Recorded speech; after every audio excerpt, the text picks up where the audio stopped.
Hey, today I would like to talk about Paradorn Srichaphan. Paradorn Srichaphan is actually one of my favorite players, man. He's like 6'1", so um, it's just at the time there were no Asian players like that. It was just like serve really huge and try to go for a big forehand, run around and hit a big forehand. So there was nobody quite like that. It didn't have the power, didn't have the speed, and he has it all, you know. Um,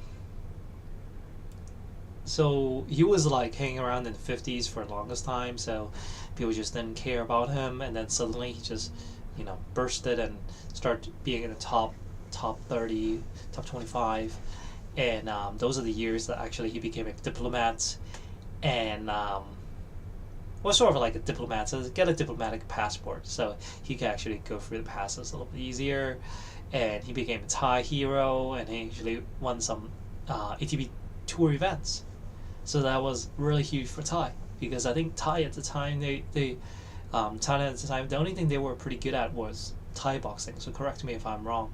So this guy, like, he put an elegant sport on the map, for Thai people. And so to me, I think he has pretty decently work ethic. He tried to be on tour, he tried to play a lot, and then he tried to cross train, and the only problem was after the fact that he became famous. I guess maybe it's too easy for him to find women and stuff like that. So he actually beginning to have all types of like affairs and stuff like that, and then finally, he settled with this girl. This girl was um, his Miss Universe of. So she's Miss Universe, and what's her name? This Natalie Glebova. I mean, she's a gorgeous girl, so absolutely incredible looking, and probably still looks really good today.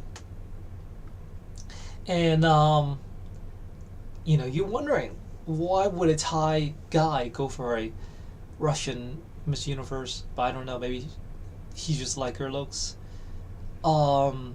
Because he could probably get anybody like in Thailand. So, but you're not gonna get these type of numbers like 5'11", 1.8 meters tall. I think they try to travel together, they try to hang out together a lot of times, but for some reason it just didn't work out. And as a result, they got into a divorce. They never had a child together. So which is a little bit weird. I felt that was very odd for Paradorn to get married with this girl without getting a child. And they got a divorce, and she got remarried again in 2015 with a very odd guy. So like, marry this guy who is from Mr. Panama. So obviously it might be a pretty good looking guy. Mr. Panama. I've never seen a male pageantry before. Well, actually I have. They have it in Hong Kong for a couple of years, and then that went out of business. And let's go check out Dean Kelly. Let's see how he looks like. Oh, that is this guy. Well, I don't want to comment on that, but obviously I'm Asian. I definitely do prefer the Asian look. But it seems like maybe maybe she looks happier over there. I think overall it's not the fact that Paradorn is such a he's not a catch. I think it's just the fact that he couldn't really maintain that relationship. I think according to the Wikipedia, they said they had they have a real difference in lifestyle, and they couldn't be together all the time in the same geographic location. That's what she said. it was so she left and got with this guy eventually, and have a daughter together in Bangkok. So that's weird, isn't it? She is actually still living in Bangkok, so she could probably bump into Paradorn anytime. That's weird.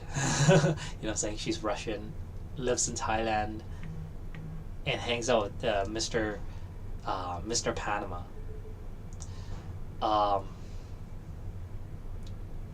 just to me, the whole thing is kind of weird, but I guess Paradon's life is never going to be the same after he got a divorce with this lady and got to know the fact that she has a son with somebody else. So, not a son, but a daughter. So it's just really wacky stuff. I'm sure that he wasn't exactly the best behavior guy either in Thailand, because I know so many guys in Thailand um, when they on the weekends and even just the weekdays, they always have these girls readily available, all these sinful places. They're just everywhere. It's definitely very hard to keep himself very faithful. So I don't know if that is actually the problem, that she's suspecting some cheating and stuff like that going on. It's that definitely could be a catalyst of a slew of things, but to me it's just a weird event, and it sucks that Paradon has to end eventually his career and his marriage like that. Just not exactly the best way to end things. Um, Anyways, so that's an interesting story. So keep in touch later.